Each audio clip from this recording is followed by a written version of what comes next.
Saat Anda masuk ke bagian ini, artinya Anda sudah sampai ke tahap 4 dari proses intervensi secara keseluruhan. Mari kita berkenalan dengan Cognitive Behavioral Therapy atau sering disebut juga dengan CBT. Terapi CBT dirancang untuk mengubah cara berpikir dan memahami situasi dan perilaku sehingga mengurangi frekuensi reaksi negatif dan emosi yang mengganggu. Fokus CBT adalah untuk penghargaan diri atau positive reinforcement, penetapan tujuan, modifikasi perilaku, dan latihan keterampilan. Tanpa kita sadari, ada beberapa distorsi kognitif atau penyimpangan pikiran yang kita alami, seperti contohnya sebagai berikut. Yang pertama adalah overgeneralisasi, yaitu menggambarkan kesimpulan secara menyeluruh segala sesuatu berdasarkan suatu kejadian. Sangat sering muncul kata selalu atau tidak pernah. Misalnya adalah seseorang yang dikhianati, maka menganggap semua laki-laki itu penipu dan tukang selingkuh. Kedua, personalisasi. Menghubungkan kejadian di luar terhadap dirinya meskipun hal tersebut tidak beralasan. Seperti contohnya adalah menyalahkan diri sendiri atas keadaan yang bukan salah Anda atau di luar kendali Anda. Yang ketiga adalah pemikiran harus. Pikiran ini membuat seseorang terjebak dalam idealisme menurut dirinya sendiri. Seperti contohnya adalah pemikiran semua orang harus ramah kepadaku, atau setiap pelayan harus melayaniku dengan sangat baik. Hal ini dapat mengakibatkan frustasi karena pemikiran harus yang tidak realistis, atau juga seolah-olah diri sendiri harus dicambuk atau dihukum sebelum dapat diharapkan melakukan apapun.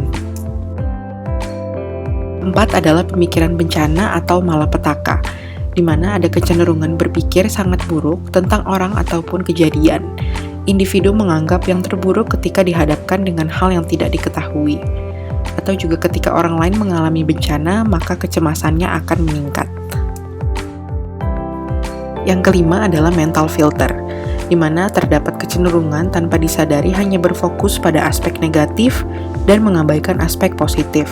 Seperti contohnya adalah pernah ditegur karena masakan yang kurang garam, sehingga berpikir memasak itu tidak menyenangkan, dan juga mengabaikan keahlian atau fakta lain tentang memasak.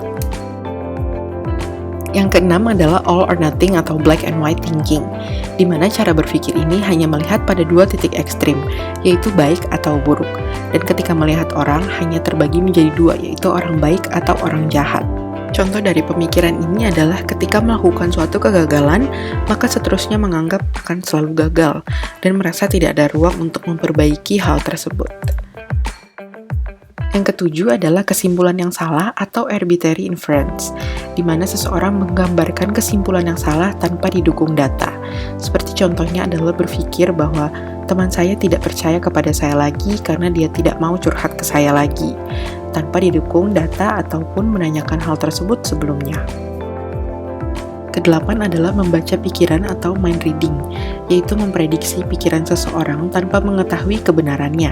Misalnya saat berpapasan dengan orang lain namun orang tersebut tidak menyapa, lantas berpikir bahwa ada sesuatu yang negatif tentang diri kita sendiri. Padahal bisa saja orang tersebut memang sedang terburu-buru atau sedang memikirkan banyak hal saat sedang berpapasan. Yang kesembilan adalah melebih-lebihkan atau magnification atau mengecil-ngecilkan atau minimizing, yaitu memandang sesuatu tidak sesuai dengan proporsinya, bisa membesarkan hal negatif atau mengecil-ngecilkan peristiwa positif. Misalnya saat hal buruk terjadi menganggap hal tersebut bukti kegagalannya, dan saat hal positif terjadi menganggap hal tersebut bukan sebagai keberhasilan dan tetap berpikir negatif. Yang ke-10 adalah perfeksionisme, yaitu merasa segala sesuatunya harus dilakukan dengan sempurna untuk merasakan kesempurnaan dirinya. Contoh lainnya adalah merasa gagal jika hasil karyanya tidak disukai oleh banyak orang. Yang ke-11 adalah eksternalisasi diri, yaitu menentukan tata nilai sendiri untuk diterapkan kepada orang lain. Misalnya merasa saya sudah berusaha untuk kelihatan baik setiap waktu, tetapi teman-teman saya tidak menginginkan saya berada di sampingnya. Jika memiliki pikiran-pikiran negatif tersebut, maka individu sebaiknya berlatih untuk menghilangkan pikiran negatif, yaitu dengan cara yang pertama adalah identifikasi penyebabnya, yang kedua ubah sudut pandang, dan yang ketiga adalah berlatih menggunakan pikiran positif. Selanjutnya, Anda akan mengikuti terapi kognitif perilaku atau Cognitive Behavioral Therapy atau yang disebut juga dengan CBT. Adapun tujuan dari Cognitive Behavioral Therapy adalah sebagai berikut.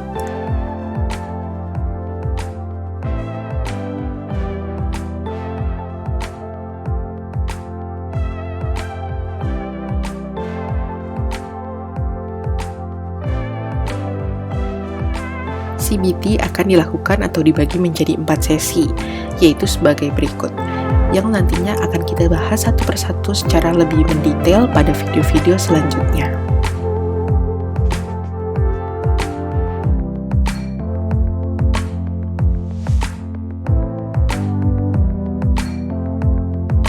Perlu kita ketahui juga bahwa CBT biasanya dilakukan untuk mengatasi pikiran negatif dan juga sudah terbukti efektif pada individu yang mengalami depresi, kecemasan, harga diri rendah, panik, agorafobia, sosial fobia, bulimia, gejala psikosis skizofrenia, halusinasi, dan juga perilaku kekerasan serta isolasi sosial. Terapi CBT juga dapat digunakan pada pasien dengan kondisi pasien HIV yang mengalami stres, kemudian klien dengan masalah keluarga, klien dengan kelainan fungsi seksual, perilaku merokok, ketergantungan nikotin, ketergantungan alkohol, ketergantungan nafsa yang memiliki ide untuk bunuh diri, serta juga untuk pasien dengan acute stress disorder atau ASD.